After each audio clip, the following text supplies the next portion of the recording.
Hi everyone, Anthony Fantano here, the internet's busiest music nerd. And it's time for a review. J. Doom! Oh, MF Doom. Your verses always make my heart swoon. Your beats, they make my speakers go boom.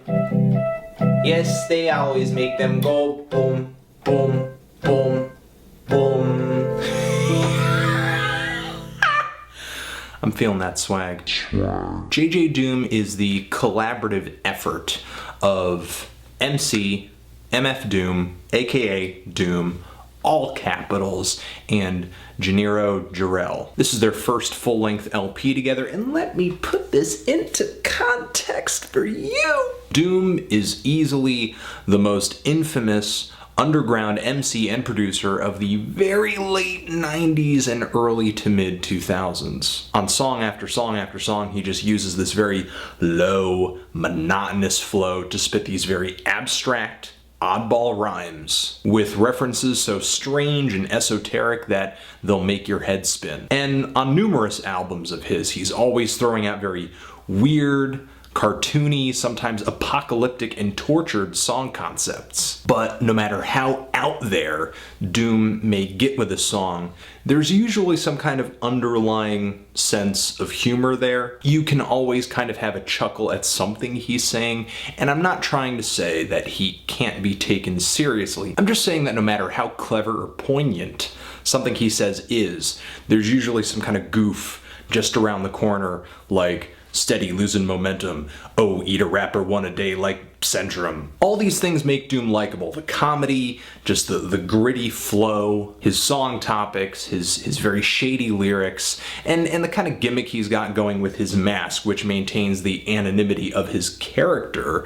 People, for the most part, know who he is and what he was affiliated with before he started the whole MF Doom getup, but he continues to perform as this character because he likes the image. Now, MF Doom, in my opinion, has had his share of great solo LPs, Operation Doomsday, Food, Born Like This, but some of his most popular albums have been collaborations with other artists. For example, the Danger Doom LP he did with Danger Mouse, and of course his most celebrated release of all time, I'm sure you already know it, Madvillain, which is the album he did with, of course, him on lyrics and Madlib handling the production side of things. Daddy loves you so good.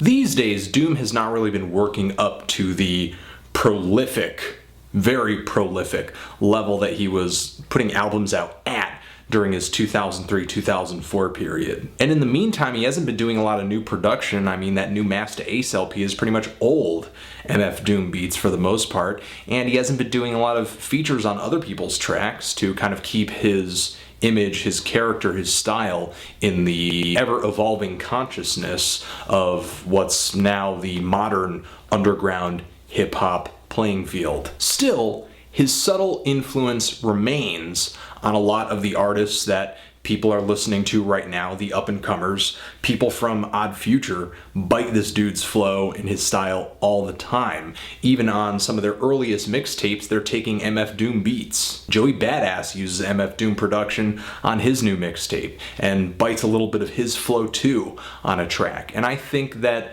part of the reason artists like Das Racist and Danny Brown are so widely accepted is partially because MF Doom's very crackpot humor built up to what they're doing. This year, MF Doom is coming forward with this new project. He is on lyrical detail. Jneiro Jarel is handling the production side of things. And to start with the production, I really have to compliment JJ on this thing. He did a great job on most of these instrumentals. Not only are they just dark and kind of lo-fi, but they've got a lot of detail in them too. They've got some nice grooves, and I think what's best about his production is that it really kind of lives up to Doom's reputation. And he is an artist whose reputation you cannot ignore when you are producing a group of instrumentals for an album he's going to put out. Of course you want to kind of conform to his style a bit, give him a proper setting, but you want to leave your own mark on this project as well and kind of sidestep the constant Madlib comparisons. that this album is definitely going to get. And JJ did put Doom on some interesting sounds that you wouldn't normally hear him on,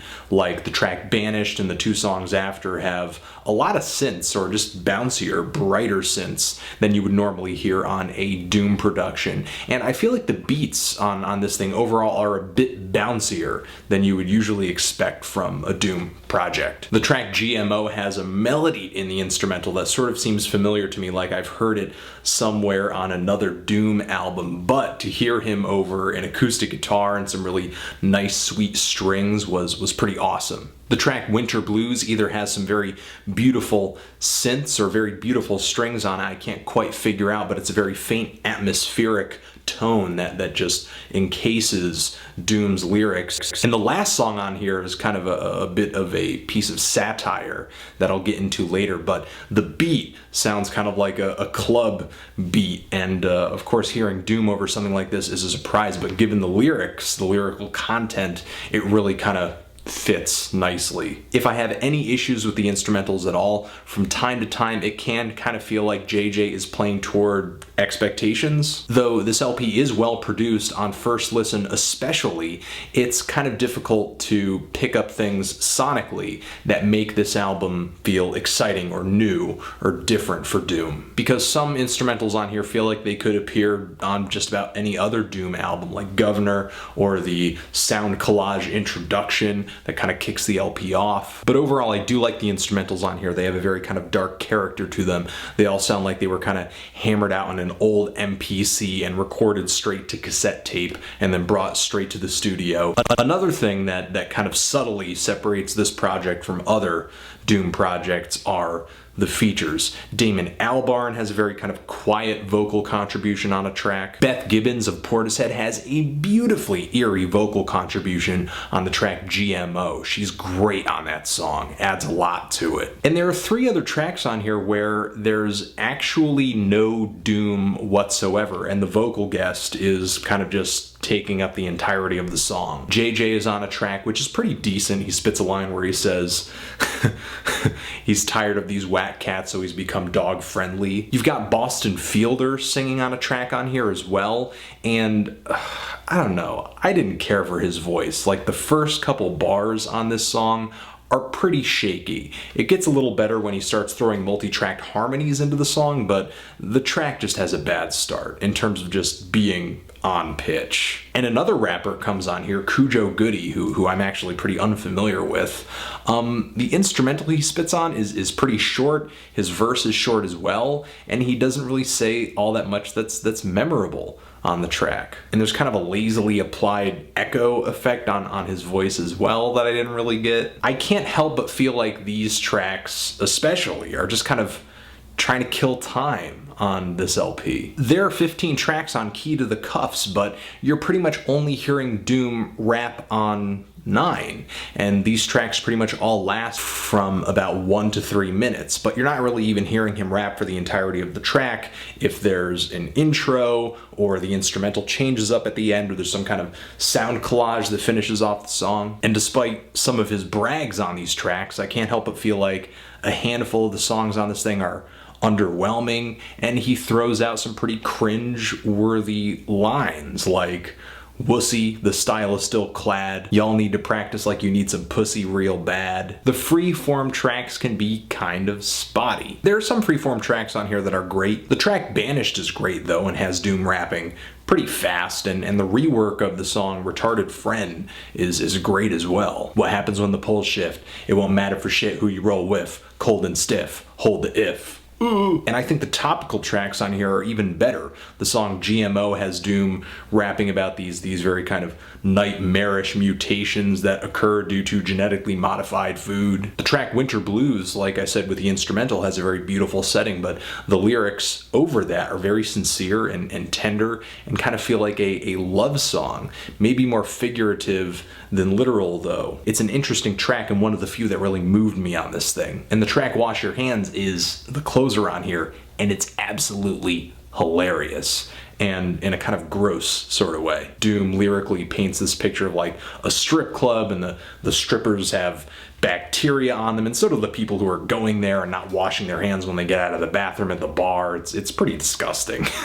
There are points on this thing that I like. I do feel like most of the track where it's just Doom straight spitting on a great instrumental, no hook, just his usual delivery is pretty great. I just wish, like I said, there were some surprises on here. And if I'm not going to get any surprises, I feel like Doom could have fixed what I'm sure is going to be the greatest disappointment for most people on this album, and that is you don't really get a lot of face time with him, for lack of a better phrase. This LP is 42 minutes, but it feels so much shorter because a good chunk of it is not Doom rapping. So not only is this LP kind of disjointed, but it really is sort of snack size for me. I wish there were more topical tracks on here. I wish there were more tracks on here where I felt like Doom was going at these instrumentals with just a bit more aggression. And that's what's really kind of keeping me from liking this album a lot. Didn't really come out hating this thing. I do like it a bit, but I would not recommend it for first timers. And if you are a first timer and you do happen to like it, I mean, his previous stuff to me, just so much more win. I really am feeling like a light to decent 6 on this LP. What did you guys think of it if you've given it a listen? Love it, hate it, why? Let me know. Remember, the good comment, the great rate, but only the strong, subscribe. Anthony Fantano, JJ Doom, forever.